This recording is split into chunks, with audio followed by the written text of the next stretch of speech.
آنے تو دو ہاتھ تو ہو جائیں، دیکھ لیا جائے گا۔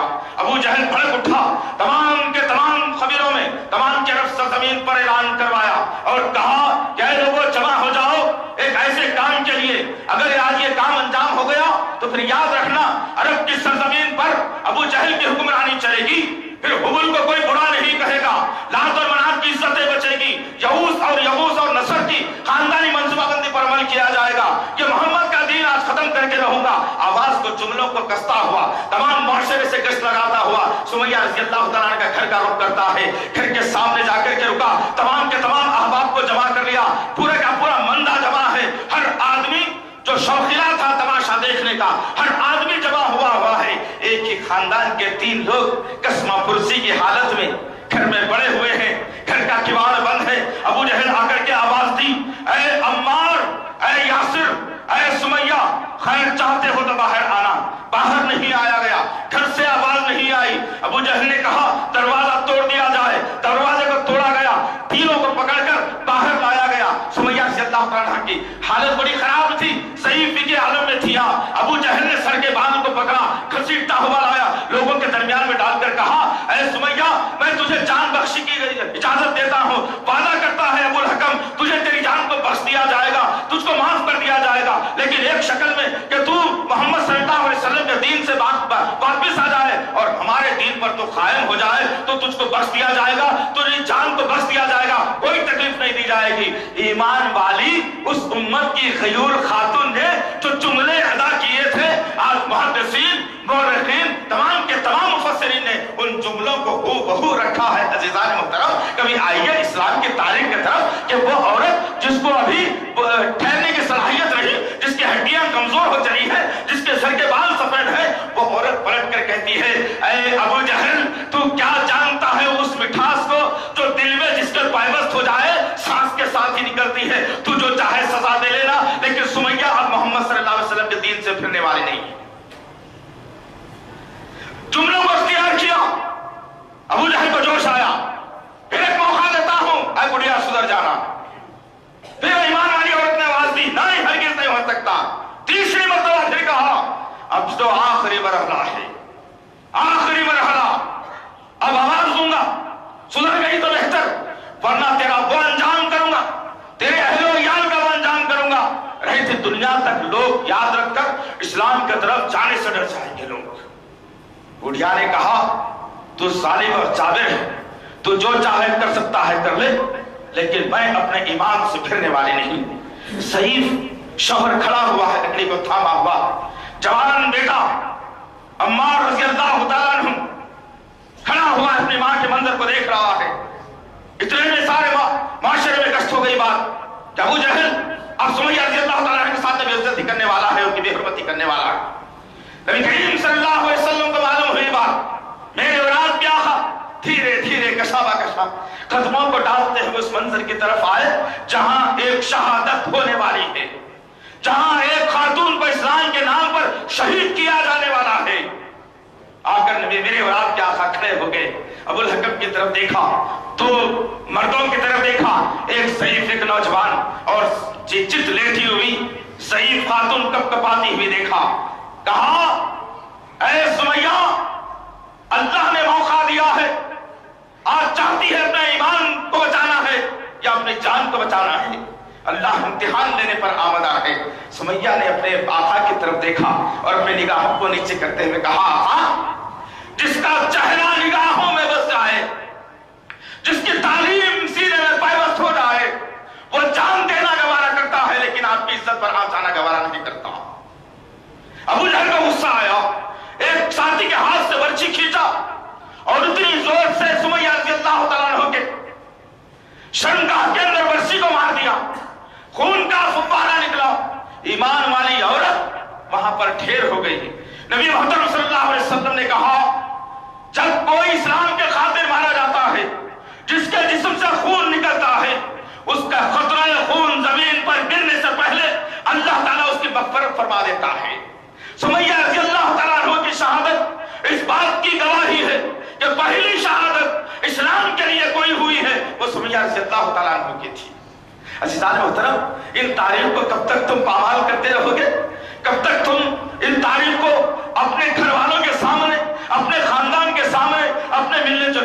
سامنے نہ رکھو گے، تم یہ تاریخ کو اجاگر کر کے لاؤ، تمہاری ذمہ داری ہے۔ پھر دیکھنا کہ کس طریقے سے آج مسلمانوں کے عقیدوں پر ڈورے ڈال کر، ایک نقشہ بنا کر، ایک لکڑی پر چند کپڑے بنوا کر، اس پر ایک ہنڈیا رکھ کر، اس پر نقش و نگار لگا کر میرے اور آپ کے آقا کے نواسوں کی دھجیاں اڑائی جاتی ہے۔ دشمن نے ایسے کیا تھا، ہم لوگوں کو بتلا رہے ہیں، نعوذ باللہ من ذالک، یا اللہ۔ ارے ذلیل و خوار انسان، کیا تیری ماں کے، تیری باپ کے، تیری بیوی کے، تیرے بیٹے کے انتقال ہونے پر کیا تو نے لوگوں کے درمیان میں ایسے علم کو اٹھا کر کے پھرا ہے کبھی؟ تیری ماں کے علم کو اس پر نام لکھ کر کے پھرا ہے؟ ارے کیا کہا تھا نبی کریم صلی اللہ علیہ وسلم نے؟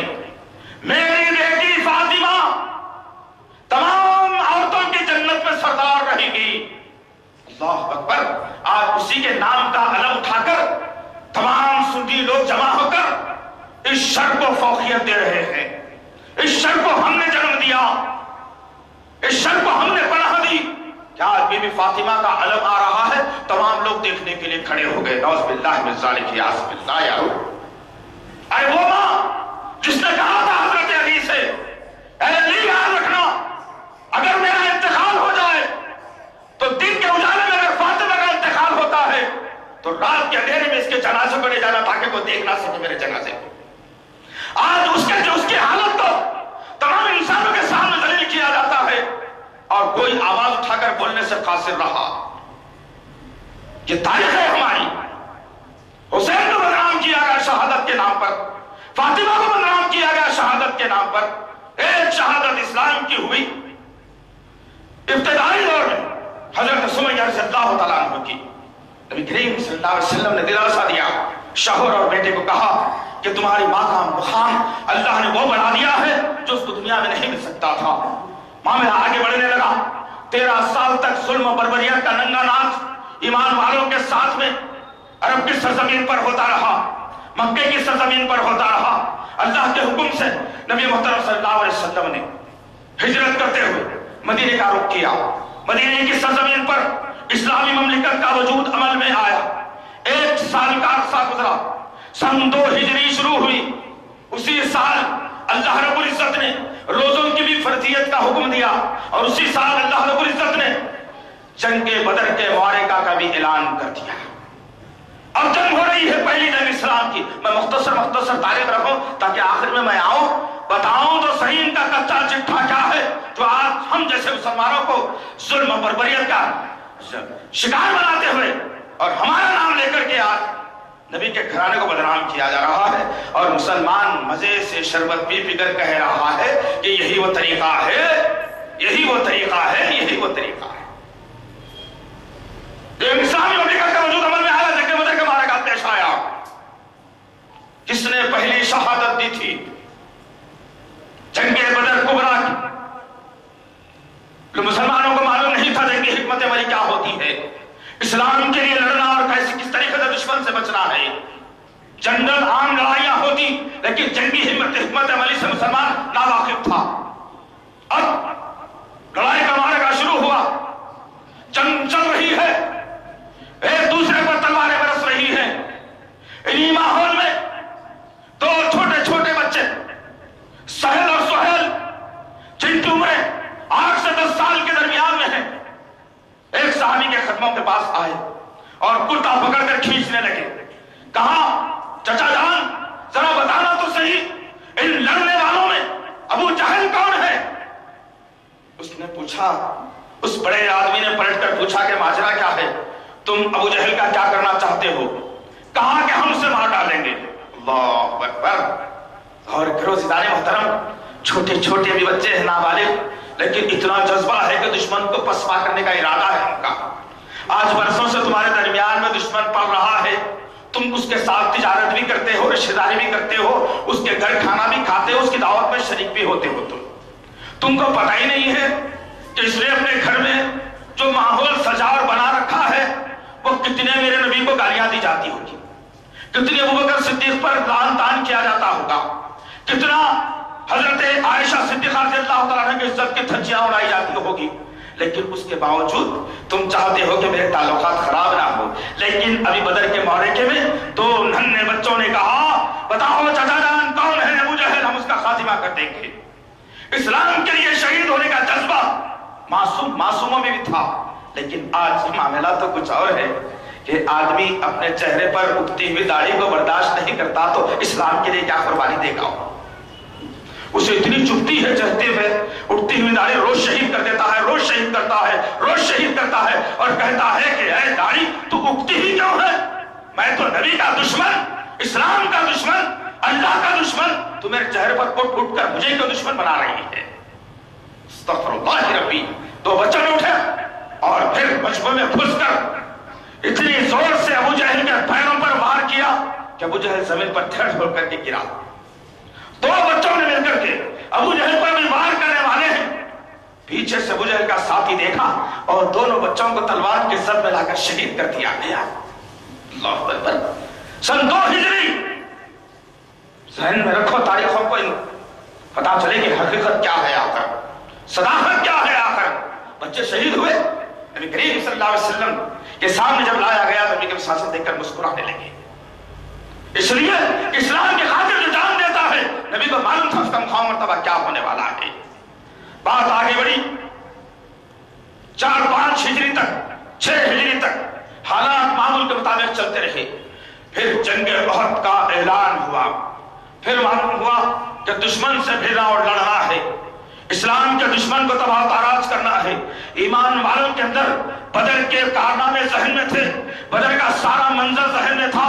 اسلام کیسے سینچا جاتا ہے, اسلام کا چمن ہرا بھرا کیسا ہوتا ہے, کیا اس کے لیے ٹیکنیک ہوتی ہے, تمام ایمان والوں کے ذہن میں پیوست ہو چکی تھی.